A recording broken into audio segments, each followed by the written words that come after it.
Anyway, from the bottom of my heart, magpasalamat ko sa inyong presence and magpasalamat ko kang Dr. Jus and Ma'am Carol.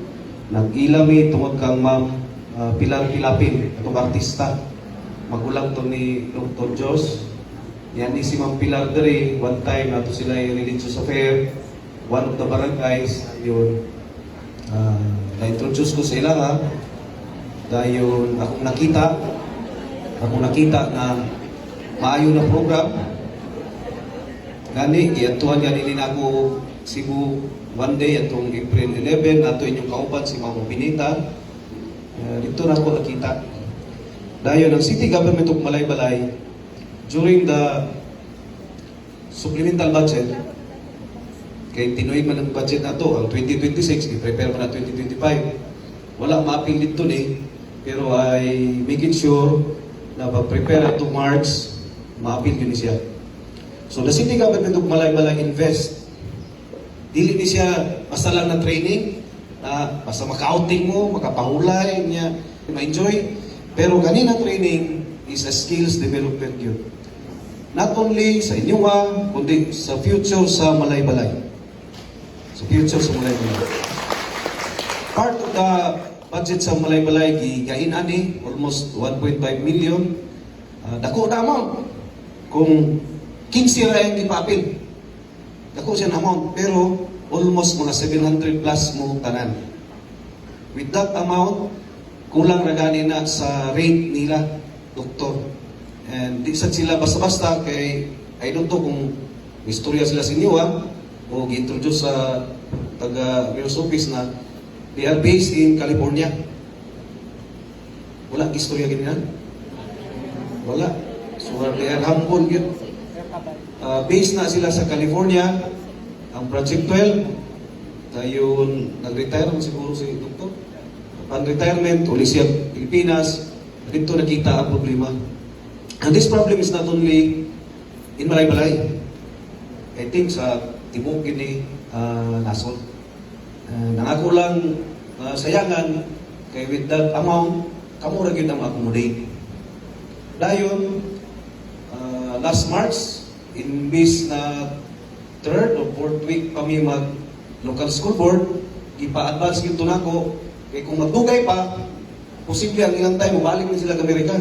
So ang window of opportunity na ilang time is limited kayo. So timing lang na approve ang budget sa Malaybalay. Magpasalamat po ta sa tuwang 10th SP sa Malaybalay. Kaya sila po ang nag-approve sa budget ini. The mayor proposes, but eventually the final approval, the review is ang sanggunian man. Okay? Ang sanggunian pag-uusap. So magpasalamat ta sa ilaha dahil giperol ni, I don't know, explain ba sa inyo Okay, kung ibiding pa ni, natugay. Gani, pasalamat po kani na venue, kay naanatanan, days lang o less than a week ang pagtawag sa tagiyani, isugod. Dahil katong pag-meeting na mo sa local school board, ang plano tato is proportionate kay mga, I think ang high school is 46 ka school site. Ang high school, kay 80 plus man ang eskwelahan sa Malaybalay. So, may labot ng elementary. So, more or less, nasa 40 kapit siguro ang high school. So, kung magkuha lang duwa sa tanan ng school, dili na to makita ang resulta. Kani sampling siya. Kaya para katong eskwelahan na naa mo, maybe 1 year, I don't know, pila ang resulta ni 1 year or 2 years, makita na itong resulta. So makita ni mo, ang Dumanog is municipality in Cebu Province, ki-train yapon sa ilang mayor. Ilang mayor dito, kitap silang Ma'am Carol, na resulta. So dari karot sa tuwa, kung sa tuwa may eskwelahan ang napili, may kaya sugod si Dr. Palapa, kamo lang sa para kung next budget hearing, kadwiling, mag-budget na punta, tayo nilang ma'am, available po, kato na punta lang dito taga-walo ka po, barangay sa Perpulagi, sila na po. Sila na po. So, basig na yun na, ipalabi ang diri. Di man makaya. Di makaya sa kwarta. Kaya 2,000 mo tanan ka maestra. 2,000 mo ka maestra. So, di ko sa pili na mag-train lang sila ma'am, niya, kamo po ang mag-relay, lahi magitong kamo. Lahi magitong kamo. Niya, lisod man sa kayo og Cebu. Cebu, pasalamat kayo ko sila ma'am karon. Ika-upat ni nila na adlaw karon. Kung mana ang first batch man Tuesday, Monday, Tuesday, mana sila? Abot lang kung satisfied to sila. I hope. Kamu dahil karon ika-upat na adlaw. Umana ko ilain na batch. Tawan, Sabado. So they spend their time almost 7 days. Adili, kaya niabot mo Sunday man ba? So Sunday sa buntag, nagbarko ra galing na sila. So sila gipanin diri para dili kay gasto kay kung ikaw gipadala to Cebu, siguro mga 12 or 15,000 pag isang tao. So I have to weigh things. Padala lang pila rito na pulo, di 150,000. Kung 100, di 1.5. 100 dra. Kung karon, almost everyone sa inyo na. So I hope in this training natay ma-save na future sa isang kabata. Kung mahimo, wala yung zero na accident.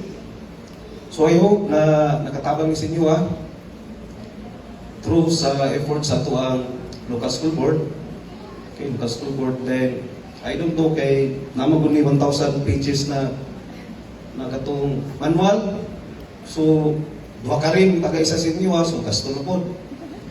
I will make it sure na dili na mo mag-burden pa.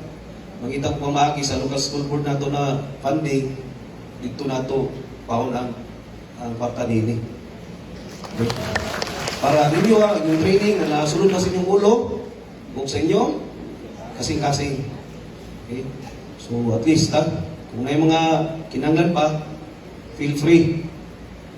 Okay. Through your supervisor. So I hope na nalipay mo, nakita ninyong effort sa City Government of Malaybalay, that the City Government of Malaybalay really cares for the future sa ating school children.